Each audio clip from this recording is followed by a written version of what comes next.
Hello అండి, welcome to easy cooks.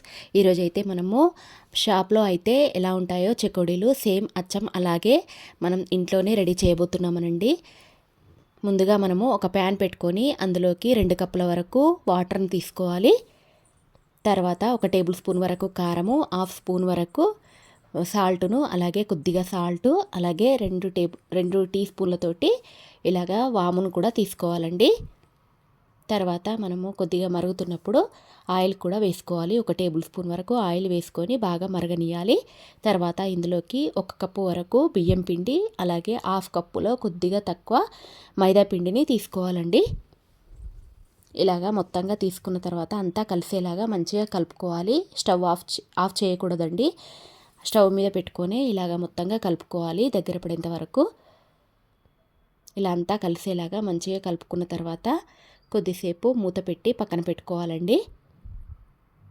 ఇలాగా stove మీదకి వెళ్ళి దించిన తర్వాత మూత పెట్టి ఒక 5 మినిట్స్ వరకు అలాగే ఉంచాలండి.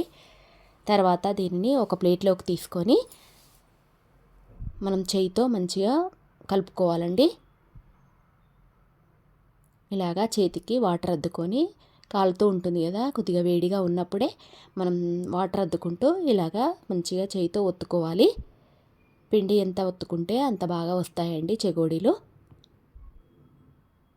ఇలా అంతటిని మంచిగా ఒత్తుకొని రౌండ్ బాల్ లాగా చేసుకొని పక్కన పెట్టుకొని ఇలాగ చిన్న ముద్ద తీసుకొని ఇలా పీట సహాయంతో దీంతో రౌండ్గా ఇలా చేయాలండి. చెకోడీలాగా ఇట్లా రౌండ్గా అనుకోవాలి. తర్వాత వీటిని చిన్న చిన్న చెకోడీలాగా చుట్టుకోవాలి.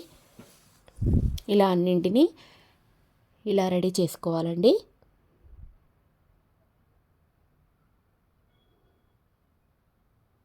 ఇలాగ చేయడము మనకు కొంచెం ఇబ్బందిగా అనిపిస్తే మురుకుల పీటతో కూడా మనం చేసుకోవచ్చండి. ఇవైతే ఇలా సాఫ్ట్గా వస్తాయి. చేయితో చేసినవైతే, మురుకుల పీటతో చేసినవైతే కొంచెం బరకగా వస్తాయండి, గీతలు గీతలుగా అనిపిస్తాయి. ఇలాగ మురుకుల పీటతో కూడా ఈజీగా చేసేసుకోవచ్చు. అన్నీ ఒకేసారి ఇలాగ గీతల్లాగా పెట్టుకొని తర్వాత వీటిని రౌండ్గా చేసుకొని ఒక ప్లేట్లోకి తీసుకోవడమే. ఇలా అన్నింటినీ వేసుకొని రౌండ్గా చుట్టుకోవాలండి. వీడియోలో చూపిస్తున్నట్టు ఇలాగా అన్నింటినీ ఇలా చేసి పక్కన పెట్టుకోవాలి. ఒక ప్లేట్లోకి తీసుకోవాలండి. ఇలా అన్నింటినీ కంప్లీట్గా అయిపోయాయండి. తర్వాత మనం డీప్ ఫ్రైకి ఆయిల్ పెట్టుకొని అందులోకి ఇవి షిఫ్ట్ వైజ్గా వేసుకోవాలి. వేయగానే ఎంబటే కదపకూడదండి. ఒక 2 మినిట్స్ పాటు మంచిగా అవి ఫ్రై అవ్వనివ్వాలి.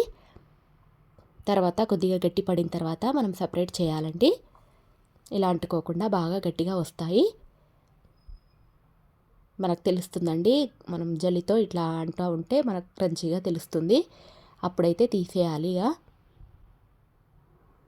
ఇలాగా మనకు సౌండ్ కూడా వస్తుందండి, మంచిగా వేగిపోయినట్లు.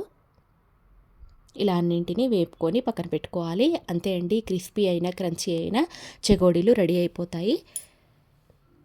మా వీడియో కనుక నచ్చినట్టయితే లైక్ చేయండి, షేర్ చేయండి, సబ్స్క్రైబ్ చేసుకోండి. మరిన్ని వీడియోల కోసం బెల్ ఐకాన్ కూడా క్లిక్ చేయండి. Thank you for watching.